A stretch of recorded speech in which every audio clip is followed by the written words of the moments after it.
नहीं थे।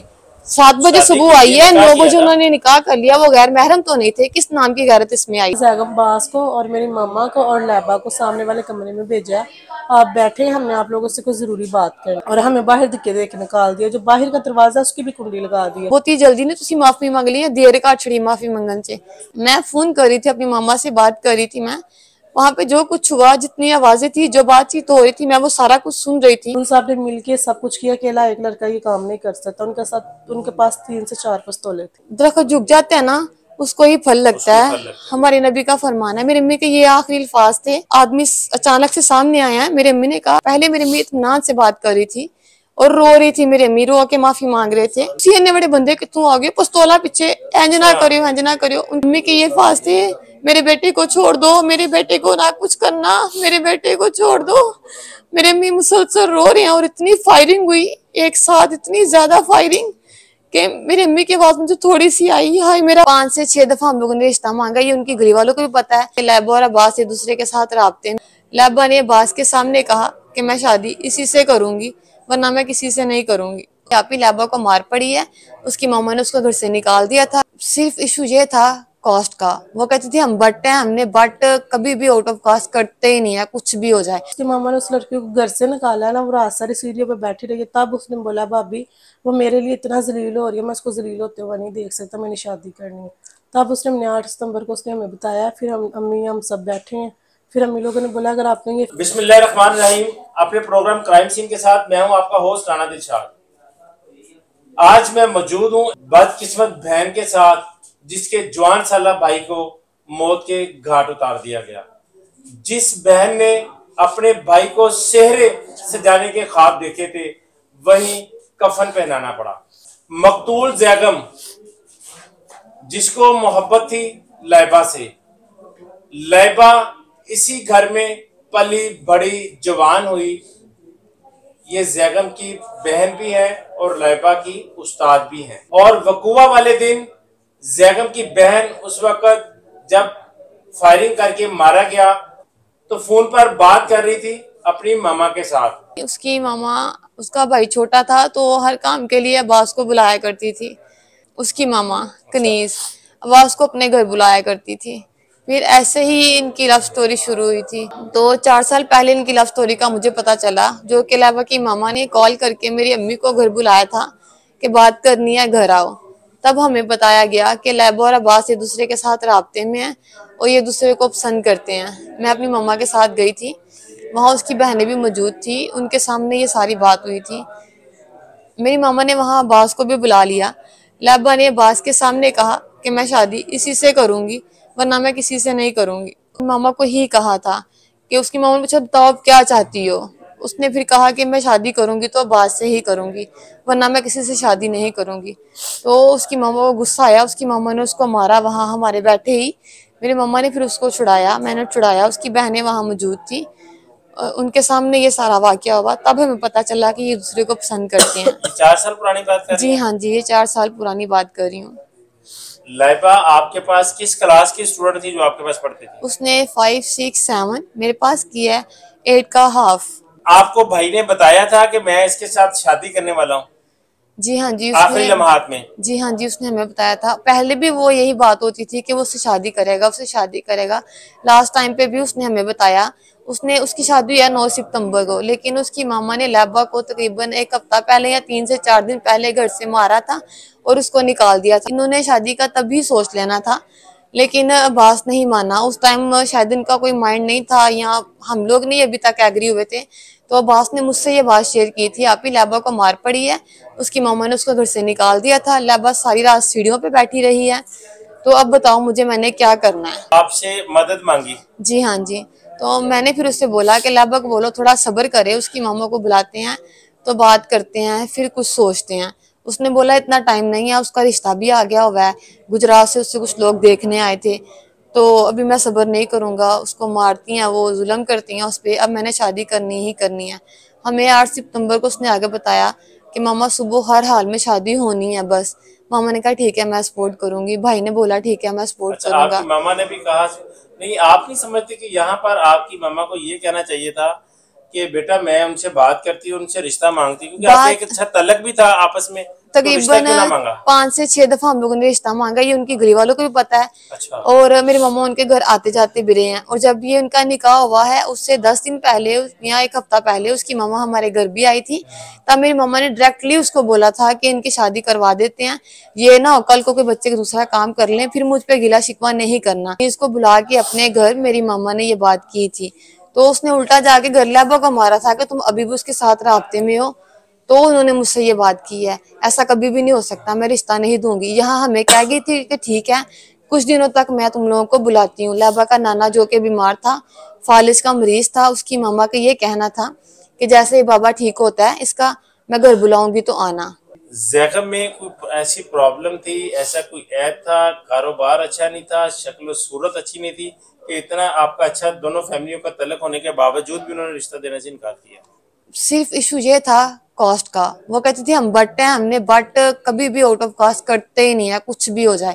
और ये इशू भी सिर्फ लाबा की दफा उनको याद आया जबकि उसके बाबा ने उसकी मामा से अपनी पसंद की शादी की हुई है। उसकी बाबा की पहले कहीं और मंगनी हुई थी, फिर उसके बाबा की जो ढोलक पे इसकी मामा आई तो उसके बाबा ने उसको पसंद किया। ये पूरी दुनिया को पता है, ये जो हमारे मोहल्ले वाले हैं उनके रिश्तेदार हैं सबको पता है। फिर उसके बाबा ने उसकी मामा से अपनी ख्वाहिश का इजहार किया। ये घर से भाग गई थी, भागने के कुछ दिन बाद उसको घर वापस लेके आए, फिर इसकी रुखसती की गई थी। ठीक थे वो, स्टैंड थे, वेल मतलब ठीक है वो अपने घर में। लेकिन उसकी मामा ये भी कहती थी कि अब्बास बाहर चला जाए, ठीक है, और मेरी बेटी के नाम प्लाट लगवाए, फिर मैं सोचूंगी सही स्टैंड हो जाए, 5 साल सब्र करे। अब्बास ने फिर राब्ता भी खत्म कर दिया लैबा से।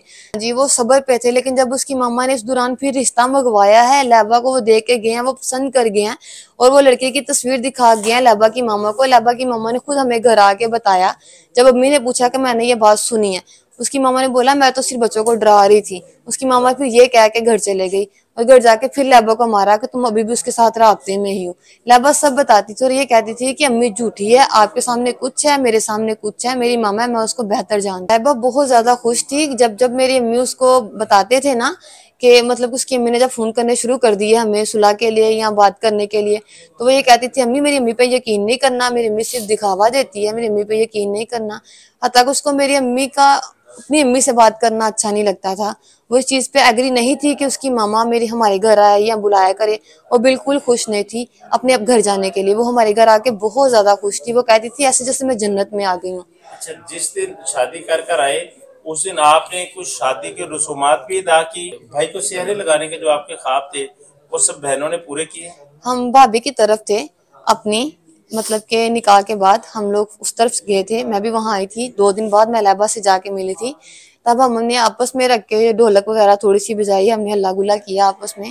फिर फ्राइडे वाले दिन जैसे हम घर आए, यहाँ अपने घर आए हैं 5 दिन बाद या 6 दिन बाद, तो हमने घर आके फिर वो छोटी सी जो ये मेहंदी की तस्वीरें वगैरह चल रही हैं, हमने बाहर से कुछ मंगवा के छोटी सी रस्म की, आपस में अच्छा टाइम स्पेंड किया। वो थोड़े से लम्हे शायद वो हमारी पूरी जिंदगी हमारे काम आएंगे या हम उन्हें ही याद करते रहेंगे कि सुलह हो जाए फिर मिलके बहुत बड़ा वलीमा करूंगी। वहां से रुखसती करेंगे फिर हाँ वलीमा? जी। और जब उसकी मामा हमारे घर से लहबा को ले गई हैं, उसकी मामा ने रात को कॉल किया इसको नया सूट पहना कर लेके आना, इसको मेहंदी लगा के प्यारा सा तैयार करके लेके आना। ऐसे तैयार होके दावत के लिए गए हैं। उसकी मामा यहाँ हमारे घर आके कस्में उठा के एग्री करके फिर गई थी। फिर मेरे मामा लोग उनके पीछे गए थे। हुआ वाला दिन आप फोन पर गुफ्तगू कर रही थी, हाँ जी। तो क्या आपने सुना टेलीफोन पर, क्या आपने सुना, क्या बातें हुई, किस तरह वकुआ पेश आया? मेरे लिए बताना आसान नहीं होता। मुझे ऐसा लगता है जैसे मेरी मामा की वो चीखें वो मुझे पुकार रही हैं या मुझे बुला रही हैं। वो जो उनके आखिरी अल्फाज थे वो मेरे ऐसा होता है जैसे मेरे कान फट जाएंगे, मैं मर जाऊंगी, मुझे ऐसा फील होता है। मैं फोन कर रही थी अपनी मामा से, बात कर रही थी मैं, वहां पे जो कुछ हुआ, जितनी आवाजें थी, जो बातचीत हो रही थी, मैं वो सारा कुछ सुन रही थी। मेरी अम्मी उनसे माफी मांग रही थी। वो जो बल्कीस है, अम्मी ने उसको कहा बाजी बल्कीस बच्चे छोटे हैं, इन्होंने काम बड़ा कर लिया है, तो बच्चे जब गलतियां करते हैं तो बड़े ही माफ करते हैं। तो अब इन्होंने जो गलती करनी थी वो तो कर ली है, ये मेरी अम्मी उनको बोल रहे हैं, तो अब क्यों ना इनको माफ किया जाए। उसने आगे से वो जो बल्कीस थी उसने कहा कि चलो छड्डो जो होना सी बहुत ही जल्दी ने तुसी माफी मांग ली है, देर का छड़ी माफी मंगन से, उसने बोला बल्कीस ने। लेट कर दिया उनका। हाँ जी। दिल और दिमाग में कुछ और चल रहा था। मैंने तब महसूस नहीं किया लेकिन मुझे वो अल्फाज याद हैं। तो उसने फिर अम्मी से ये कहा, तो मेरी अम्मी ने फिर आगे से उसको ये कहा कि चलो कोई नहीं, जो होना था वो हो गया,